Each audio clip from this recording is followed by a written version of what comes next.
لہٰذا اسی وجہ سے ارطغرل غازی نے اس کمزور اور کم تعداد والی فوج کا ساتھ دیا۔ جس فوج کا ارطغرل غازی نے ساتھ دیا تھا وہ فوج تھی سلجوق سلطنت کی، لیکن ارطغرل غازی کو ذرہ برابر بھی اس بات کا علم نہیں تھا۔ لہٰذا ارطغرل غازی نے جب اپنے چند سپاہیوں کے ساتھ پوری طاقت کے ساتھ اس مضبوط اور بڑی فوج پر حملہ کیا تو وہ پوری فوج تتر بتر ہو گئی اور بھاگنے پر مجبور ہو گئی، کیونکہ اس فوج کو یہ ڈر ستانے لگا کہ شاید سلجوق فوج کو کہیں سے مدد مل گئی ہے۔ لہٰذا سلجوق سلطنت کی وہ چھوٹی سی فوج جو اپنے آپ کو ہارا ہوا مان چکی تھی، ارطغرل غازی کی مدد سے فتح یاب ہو گئی۔ لہذا سلطان علاء الدین کو جب اس بات کی خبر ملی تو سلطان علاء الدین نے ارطغرل غازی کی بہادری سے خوش ہو کر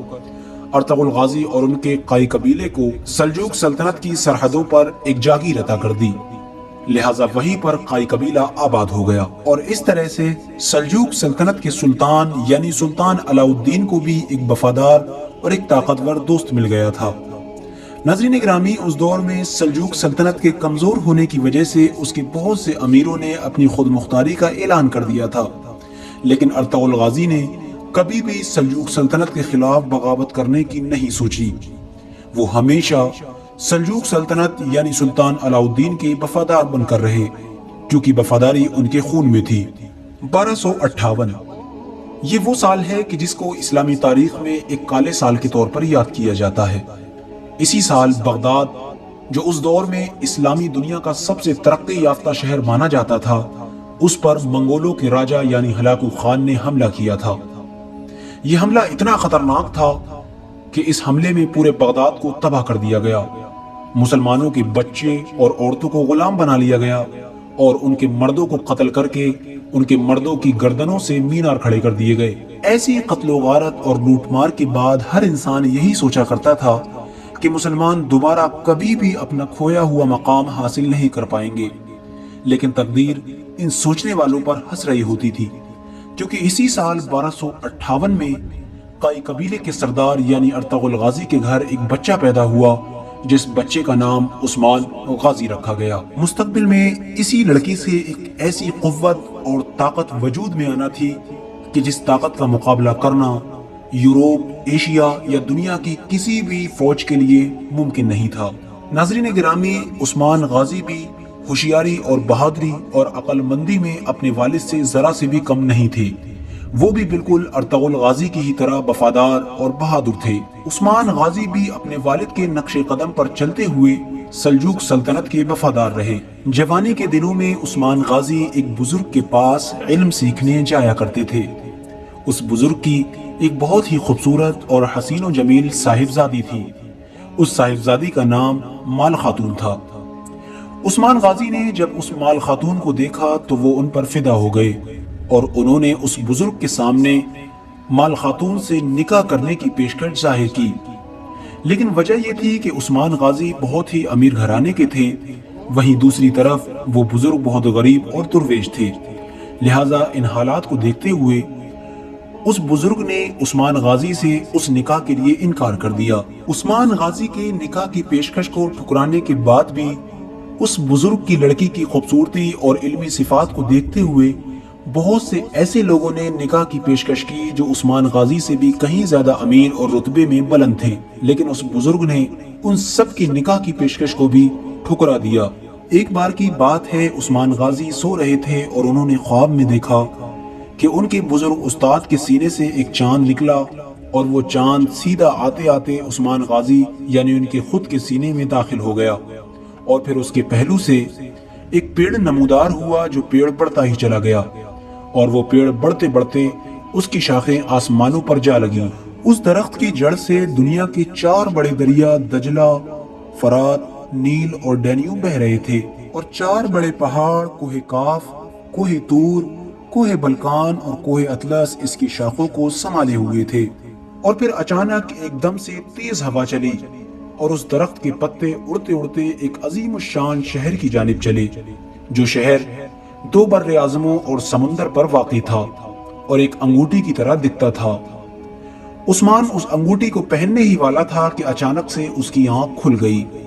اس نے یہ خواب اپنے بزرگ استاذ کو سنایا، جن کے پاس وہ روز علم سیکھنے کے لیے جایا کرتا تھا۔ عثمان کے اس خواب کو سن کر وہ ولی صفت بزرگ استاذ فوراً سمجھ گئے اور انہوں نے اللہ تعالیٰ کی حکمت کو سمجھتے ہوئے اپنی بیٹی کا رشتہ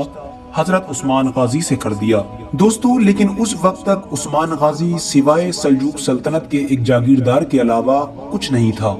کیونکہ وہ سلجوق سلطنت کے ایک وفادار جاگیردار تھے۔ لیکن پھر اچانک سے منگولوں نے 1299 میں ایک بڑا حملہ کر کے